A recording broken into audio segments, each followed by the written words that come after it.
لا إله إلا الله محمد رسول الله۔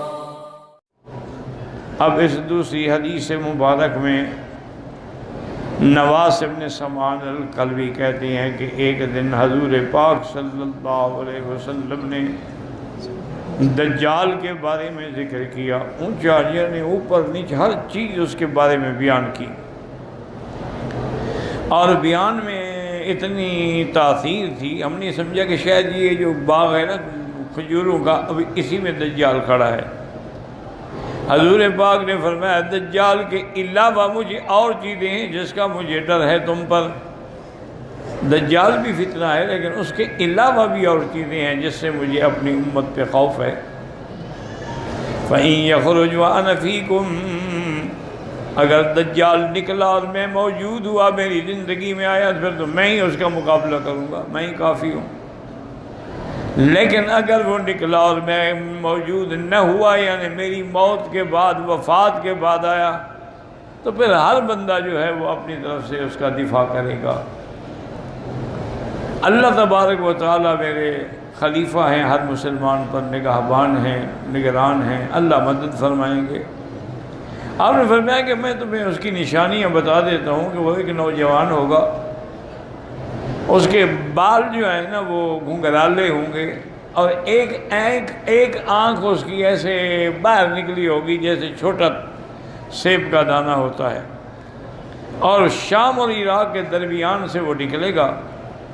اس کے بعد پھر وہ یمین شمال ساری دنیا میں جائے گا، کیونکہ دجال جو ہے وہ پوری دنیا میں جائے گا۔ اس کو جیسے کہ ابلیس لعین کو اللہ نے استدراجی قوت عطا فرمائی ہے کہ وہ جہاں چاہے جا سکتا ہے، اسی طرح دجال کو بھی ایک استدراجی قوت ہوگی کہ وہ بھی جہاں جائے جا سکتا ہے، تو ساری دنیا کو نعوذ باللہ وہ پھرے گا۔ اور ایک قوت اس کے بعد یہ بھی ہوگی کہ وہ زمین کو اگر آرڈر کرے گا، حکم کرے گا کہ اخرجی کنوزہ، کہ اپنے خزانے باہر نکالو، تو زمین کے اندر جو بھی دفن ہے، موتا ہے یا سونا چاندی ہے، سب باہر پڑا ہوگا۔ اور دریاؤں کو جو خشک ہو چکے ہیں حکم کرے گا چلو تو چل پڑیں گے، یعنی اس کے پاس یہ قوت ہوگی استدراجی۔ اسی کو دیکھ کے لوگ جو ہے وہ گمراہ ہوں گے اور زیادہ سے زیادہ برباد ہوں گے، اور اصل اس کا جو ہے وہ یہود سے ہوگا۔ اور اس کے بعد حضور نے فرمایا کہ وہ اس میں یعنی جب مکہ اور مدینے کا رخ کرے گا نا تو اس میں وہ نہیں داخل ہو سکے گا۔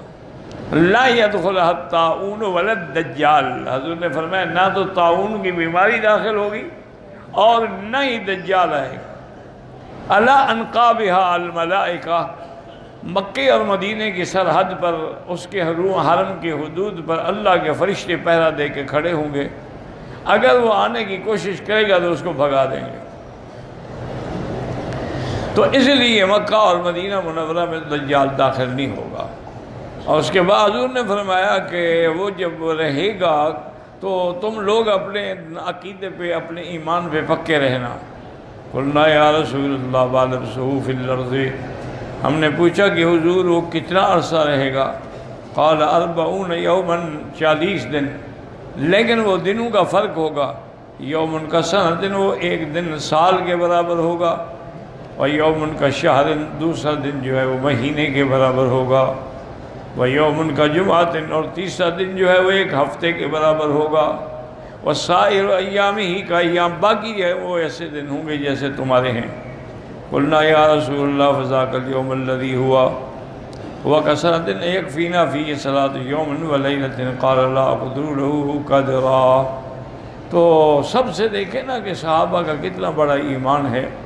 ان کو فکر یہ تھا کہ حضور جب ایک دن سال کے برابر ہوگا تو ہم نمازیں کیسے پڑھیں گے؟ نمازیں ایک دن کی پڑھیں گے، سال کی پڑھیں گے، کیسے پڑھیں گے؟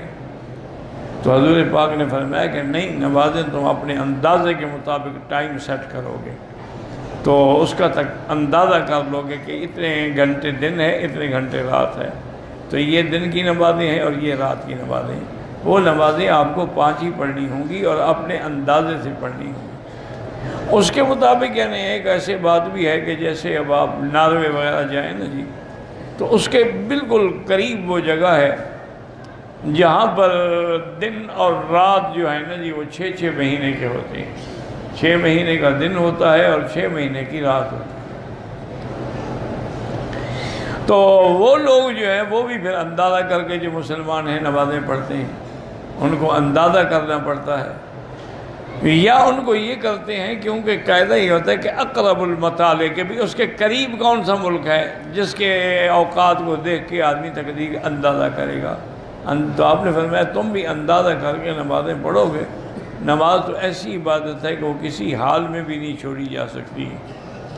اور اس کے بعد آپ صحابہ نے پوچھا وَأَسْرَعُهُ فِي الْأَرْضِ قَالَ كَالْغَيْثِ اسْتَدْبَرَتِ الرِّيحُ. صحابہ نے پوچھا حضور وہ کتنی یعنی تیز سفر کرے گا؟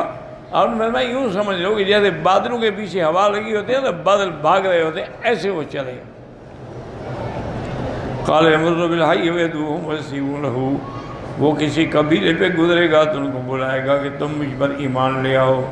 وہ اس پر ایمان لائیں گے تو وہ کہے گا اچھا آسمانوں سے بارش برسو تو بارش شروع ہو جائے گی.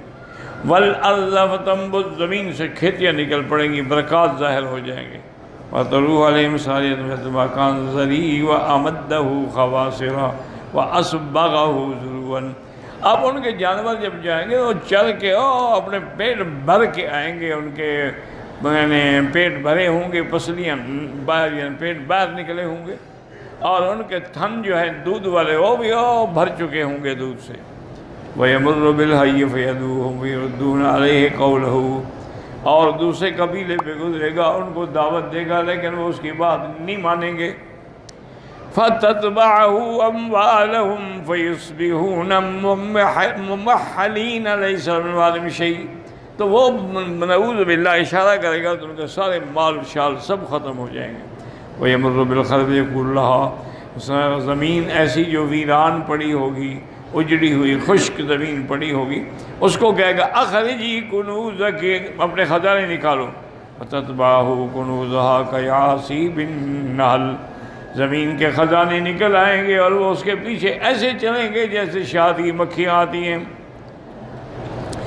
كَانَ وَيَأْمُرُ بِرَجُلٍ فَيُقْتَلْ فَيَضْرِبُهُ بِالسَّيْفِ فَيَقْطَعُهُ جَزْلَتَيْنِ رَمِيَةَ الْغَرَضِ. ایک آدمی کو بلا کے حکم دے گا کہ اس کو قتل کرو، 2 ٹکڑے کر دے گا، 2 ٹکڑوں میں اتنا فاصلہ ہوگا، پھر بلائے گا تو آ جائے گا زندہ ہو کے.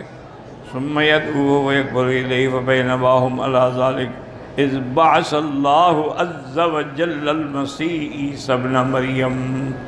اب یہی دور ہوگا دجال کے فتنے کا زور ہوگا، اور حضرت عیسیٰ ابن مریم علیہ السلام جو ہیں وہ اللہ کے حکم سے آسمانوں سے اتریں گے. چونکہ عیسیٰ علیہ السلام آسمانوں پہ ہیں، زندہ ہیں، موجود ہیں، اور اللہ کے حکم سے ان کو زندہ اٹھایا گیا، اور اسی طرح وہ زندہ اتریں گے. جب اتریں گے تو وہ آئیں گے کہاں؟ عند المنارۃ البیضاء شرقیہ دمشق. دمشق کی ایک مسجد کے شرقی مینارے پہ اتریں گے. بین معروضتین واضعا یدیہ علی اجنحۃ ملکین. 2 چادریں آپ نے پہنی ہوں گی اور 2 فرشتوں کے کندھوں پہ ہاتھ رکھا ہوگا. فَيَتْبَعُهُ فَيُدْرِكُهُ فَيَقْتُلُهُ عِنْدَ بَابِ لُدِّ الشَّرْقِ. یہاں اختصار ہے، تفصیل اس کی یہ ہے کہ جب حضرت عیسیٰ علیہ السلام آئیں گے اور وہ اتریں گے تو میرے آقا نے فرمایا گویا کہ میں دیکھ رہا ہوں کہ عیسیٰ علیہ السلام جب آئیں گے تو ان کے بالوں سے پانی ٹپک رہا ہوگا، یعنی ابھی وہ جنت سے غسل کر کے آ رہے ہوں گے. اور اس کے بعد مہدی، امام مہدی جو ہیں وہ مصلی پہ کھڑے ہوں گے. کیونکہ ظہور مہدی جو ہے وہ پہلے ہوگا اور نزول عیسیٰ ابن مریم بعد میں ہوگا. تو اور یہ مہدی وہ ہے جس کی بشارت حضور نے دی ہے کہ وہ میری نسل سے ہوگا، اس کا نام میرے نام پہ ہوگا، اس کے باپ کا نام میرے باپ کے نام پہ ہوگا، اس کی ماں کا نام میری ماں کے نام سے ہوگا، اور ما بین الرکنین حجر اسود اور رکن یمانی کے درمیان میں کھڑے ہو کے وہ اپنے مہدی ہونے کا اعلان کرے گا، اور پھر دنیا اس کے ہاتھ پہ بیعت کرے گی. تو ان کا دور چل رہا ہوگا. تو اب جب عیسیٰ علیہ السلام آئیں گے تو صفیں بن چکی ہوں گی، اذان ہو گئی ہوگی، تکبیر ہو گئی ہوگی، تو حضرت صفیں ٹھیک کر رہے ہوں گے، تو دیکھیں گے کہ عیسیٰ ابن مریم تشریف لا رہے ہیں، تو وہ مصلی سے ہٹنا چاہیں گے، کیونکہ جب اللہ کا نبی آ جائے، پیغمبر آ جائے، تو پھر کوئی مصلی پہ نہیں کھڑا ہو سکتا، چونکہ نبی جو ہے وہ امام ہوتا ہے امت کا، اور ہمارے آقا تو خیر امام الانبیاء ہے، نہ صرف امت کے نہیں بلکہ انبیاء کے بھی امام ہیں علیہ الصلاۃ والتسلیم۔ تو وہ پیچھے ہٹنے کی کوشش ہوگا، نہیں رسے کا تم کھڑے رہو، نماز پڑھاؤ۔ اس وقت میں بحیثیت نبی کوئی شریعت لے کے نہیں آیا، بلکہ میں محمد مدنی کا امتی بن کے آیا ہوں، اور میں ان کی شریعت پہ چلوں گا، اس لیے پہلی نماز میں ان کی اقتداء میں پڑھنا چاہتا ہوں۔ تو حضرت عیسیٰ علیہ السلام ان کے پیچھے نماز پڑھیں گے، اور پھر عیسیٰ علیہ السلام تقریباً حضور نے فرمایا کہ 40 سال زندہ رہیں گے زمین پر، اور آپ حکم دیں گے بھی تلاش کرو دجال کہاں ہے۔ تو دجال جو ہے وہ باب لد جو ہے یہ اسرائیل میں اب بھی وہ جگہ بڑی مشہور ہے، وہیں آ کے یہ عبادت کرتے ہیں یہودی، چونکہ دجال یہودی ہوگا نا، وہ ان کا امام ہے نا، تو اس کے آنے کی انتظار میں ہے یہ کہ وہ دجال کب آئے گا۔ اچھا، اللہ کی شان یہ ہے کہ یہودی دجال کی انتظار کر رہے ہیں اور شیعہ مہدی کی انتظار کر رہے ہیں۔ دونوں جماعتیں جو ہیں، شیعہ کہتے ہیں کہ مہدی جو ہیں وہ حسن عسکری کی اولاد ہیں، اور وہ ایک غار ہے سراندیب کے علاقے میں، وہاں چھپے ہوئے ہیں، جب وقت آئے گا تو وہ ظاہر ہوں گے، اور اس کا غار کا نام جو ہے وہ ہے سر من رعا، جو دیکھے خوش ہو جائے۔ اور ان کے عقیدے میں یہ زمانہ جو ہے غیبوبت کبریٰ کا زمانہ ہے کہ امام غائب ہے، اس لیے ان کا امام مصلی پہ کبھی کھڑا نہیں ہوتا، مصلی خالی رہے گا، ساتھ کھڑا ہوگا، کیونکہ امام کی یہ تو امام کی جگہ ہے اور امام صاحب غائب ہے، تو یہ تو نائب بن کے ان کی نماز پڑھاتے ہیں۔ تو یہ بھی ایک، حالانکہ یہ بالکل جھوٹا مہدی ہے جس کا وہ کہتے ہیں، حسن عسکری کی اولاد ہی کوئی نہیں ہے، تو اس کا بیٹا مہدی کیسے بن گیا جب وہ کہتے ہیں میری تو کوئی اولاد ہی نہیں ہے؟ اور پھر اتنا عرصہ غار میں بیٹھے ہوئے، اچھے امام ہیں، لوگ تباہ ہو رہے ہیں، امام صاحب غار میں بیٹھے ہوئے ہیں۔ اور یہ بھی ان کا عقیدہ ہے کہ جو اصل قرآن ہے نا بی بی فاطمہ والا، وہ اسی امام کے پاس ہے، یعنی اس کا مطلب ہے امت گمراہ ہوتی ہے نا، امام صاحب قرآن چھپا کے بیٹھے ہوئے ہیں، قرآن پڑھنے کے لیے آیا، پڑھانے کے لیے آیا کہ چھپانے کے لیے آیا ہے؟ تو بہرحال جیسے یہ جھوٹے ہیں، وہ یہودی بھی جھوٹے ہیں کہ بھی دجال اترے گا، وہ ہمارا امام ہے، پھر پوری دنیا پہ ہماری سلطنت ہوگی۔ تو حضرت عیسیٰ علیہ السلام پہنچیں گے لد پہ، وہ وہاں موجود ہوگا۔ جب اس کی نظر پڑے گی نا عیسیٰ علیہ السلام پر، تو حدیث پاک میں ہے کہ یذوب کما یذوب الملح فی الماء، ایسے گلنا شروع ہو جائے گا جیسے نمک پانی میں ڈالو تو گل جاتا ہے، اور حضرت اس کو وہیں قتل کریں گے۔ فیکسر الصلیب، اور عیسائیوں کی جو صلیب ہے اس کو توڑیں گے، مانا اس کی طاقت کو ختم کر دیں گے، ورنہ ایک صلیب توڑنے سے کیا فرق پڑتا ہے، وہ تو ان کے ہر کے آدمی کے گلے میں صلیب ہے۔ معنی یہ ہے کہ ان کی طاقت ختم ہو جائے گی۔ حضور نے فرمایا کہ یملأ العدل عدلا و قسطا، کہ زمین پر عدل و انصاف کا دورہ ہو جائے گا، اور اتنی دولت ہوگی، اتنی آمدنی ہوگی کہ زکوٰۃ لینے والا غریب کوئی نہیں ہوگا۔ اتنا حضرت عیسیٰ علیہ السلام کے زمانے میں فیض ہوگا، اللہ کی رحمتیں ہوں گی، اللہ کی رحمت کی برساتیں ہوں گی کہ کوئی کسی کے گھر میں محتاج نہیں ہوگا۔ اور آپ نے فرمایا کہ انہ یتزوج، پھر عیسیٰ علیہ السلام شادی بھی کریں گے، تو اس کے بعد فرمایا کہ پھر وہ ہجرت کریں گے مدینہ شریف۔ مدینے میں آنے کے بعد ان کی موت جو ہے وہ مدینے میں آئے گی، وہ یدفن فی روضتی، اور میرے روضے میں دفن ہوں گے۔ حضور نے فرمایا کہ میرے روضے کے اندر اللہ تبارک و تعالیٰ کے حکم سے ایک قبر صدیق کی ہے، ایک فاروق کی ہے، اور ایک عیسیٰ علیہ السلام کی ہے۔ اور پھر دوسری حدیث میں حضور نے صحابہ کو نقشہ بھی بنا کے دکھایا کہ ہاکذا نبعث یوم القیامہ، اس طرح ہم کھڑے ہوں گے قیامت کے دن کہ عیسیٰ میرے ساتھ ہوں گے، ابو بکر دائیں ہوں گے، عمر بائیں ہوں گے، پھر ان سب کو لے کے میں آؤں گا جنت البقیع الغرقد، بقیع الغرقد قبرستان جو ہے مدینے کا، اس پہ آؤں گا، وہ بھی سب کھڑے ہو چکے ہوں گے حضرت عثمان کی قیادت میں، ان کی قیادت حضرت عثمان کریں گے، چونکہ وہ خلیفہ راشد ہیں اور حضور صلی اللہ علیہ وسلم کے داماد ہیں۔ فرمایا ثم انتظر اہل مکہ، پھر میں مکے والوں کی انتظار کروں گا۔ پھر مکے والے بھی پہنچ جائیں گے، اجعلہم علی یمینی، ان کو میں دائنے ہاتھ پہ، مدینے والوں کو بائیں ہاتھ پہ۔ تو صحابہ نے پوچھا حضور ہمیں بائیں ہاتھ پہ کیوں رکھیں گے؟ آپ نے فرمایا مکے والے تو مہمان ہوں گے، تم تو گھر والے ہو، تو مہمان کی تکریم کرنی پڑتی ہے۔ پھر مکے والوں نے سب سے پہلے قربانی دی، سب سے پہلے اسلام لائے، سب سے پہلے میرے لیے جانیں قربان کی، تو ان کا حق جو ہے وہ اسی طرح بنتا ہے۔